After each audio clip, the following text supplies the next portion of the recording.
Una, balatan, hiwain, tanggalin yung parang ugat sa gitna ng kamoting kahoy, hugasan, tapos kayurin. Kalahating kilo yun. Ayan, ang nagpiga yung asawa ko tsaka yung anak namin. Oo. Ayan. Siguro di mo naman napiga. Pero pwede naman hindi pigaan yan. Oo. Yung makikita nyo mga dalawang recipe ko na hindi ko pinigaan. Nagmamadali kasi ako nun. Oo. Kaya walang piga-piga. Pero mas maganda talagang pinipigaan. Pero pwede na namang hindi. Di ka naman, hanggang ngayon naman humihinga pa rin naman kami. Ayan, tapos magbati ka ng 3 pirasong itlog. Kahit anong size pwede naman. Tsaka maglagay ka ng 225 ml ng condensed milk. Nagtira kasi ako ng konti kaya 225 ml lang. Ayan, tapos gagamit tayo ng 2 pack ng coconut milk. Bawat isang pack merong 200 ml. Ang katumbas ng isang pack ay 1 cup o 1 cup measuring. 1 measuring cup ang katumbas ng isang pack.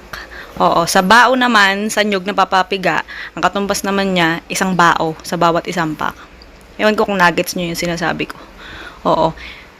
Bali ang kabuuan, 400 ml ang magagamit natin dito. Kapag nyug ang ipapipiga nyo, 2 bao. Oo.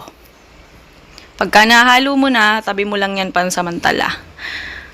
Pwede rin namang kung gusto nyo nagtitipid kayo, kung gusto nyo magtipid, pwedeng isang pack lang ng gata yung ilagay nyo, tapos lagay kayo 1 cup ng tubig. O, kung gusto nyo nagtitipid.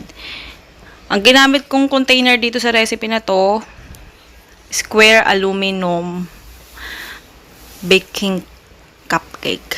Tama ba? Nalimutan ko. Basta 300 ml yan. Tapos bawat isang container merong 3/4 measuring cup ng ating coconut flan. Tapos yung kinayod na kamoting kahoy, hatiin mo na lang sa 6 na servings. Oo, tansya-tansya lang. Pero pwede mong pwede mong timbangin, pwede kang gumamit ng cups kung gusto mong pantay-pantay lahat ng sukat bawat isang servings. Tapos haluin mo lang. May nagtatanong bakit di ko raw hinahalo ng direkta yung mixture sa sa kinayod na kamote. Kasi feeling ko kasi mas even, mas pantay-pantay yung sukat, yung bawat hati kung gano'n ang gagawin ko. Pero choice mo naman yun kung paano ka maghalo-halo. Choice mo rin naman kung gusto mo sundin yung pagtimpla kung ganun. Kailangan kapag sa oven ka magbe-bake, kailangan preheated na siya.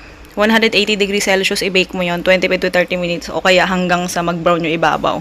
Kapag sa air fryer naman, 18 to 25 minutes, parehas lang ng degree. 180 degrees Celsius, tapos parehas lang na intayin mong mag-brown yung ibabaw. Kahit di mo orasan, basta mag-brown yung ibabaw, pwede mo nang patayin yung oven o kaya yung air fryer mo. Gawa naman tayo ng sauce. Ayan, naglagay ako ng 200 ml ng coconut milk o 1 pack ng coconut milk. Tapos, naglagay ako ng 75 ml ng condensed milk. Tapos haluin mo lang yan. Pakuluan.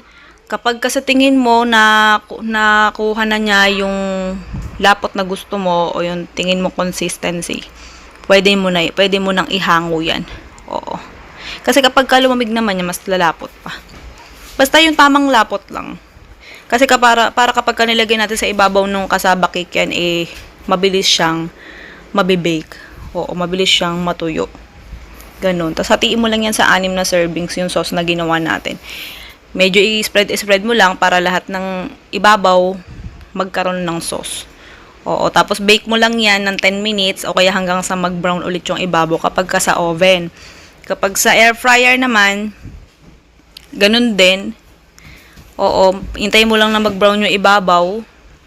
O kaya, mga 5 to 8 minutes ganun ang pag-bake. 5 to 8 minutes or 10 minutes ganun. Mas malakas kasi ang init ng air fryer kasi mas maliit yung space. Tsaka mas malapit siya sa init. Ganun. Pero parehas silang 180 degrees Celsius. Yan, pakita ko lang sa inyo ano itsura niya. Kumukulo-kulo talaga siya. Kapag ganyan na itsura niya, nag-brown-brown na, pwede mo nang ihango yan. Pwede mo nang kainin yan kung kaya mong kumain ng sobrang init Ayan, pinakita kong huli yan yung hinango sa air fryer. Medyo may pagkakaiba sila, pero yung lasa, parehas lang. Yung itsura lang sa ibabaw ang nagkaiba.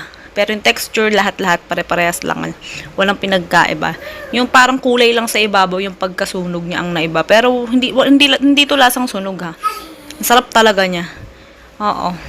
Ang pangalan ng recipe natin is Special Kasaba Cake.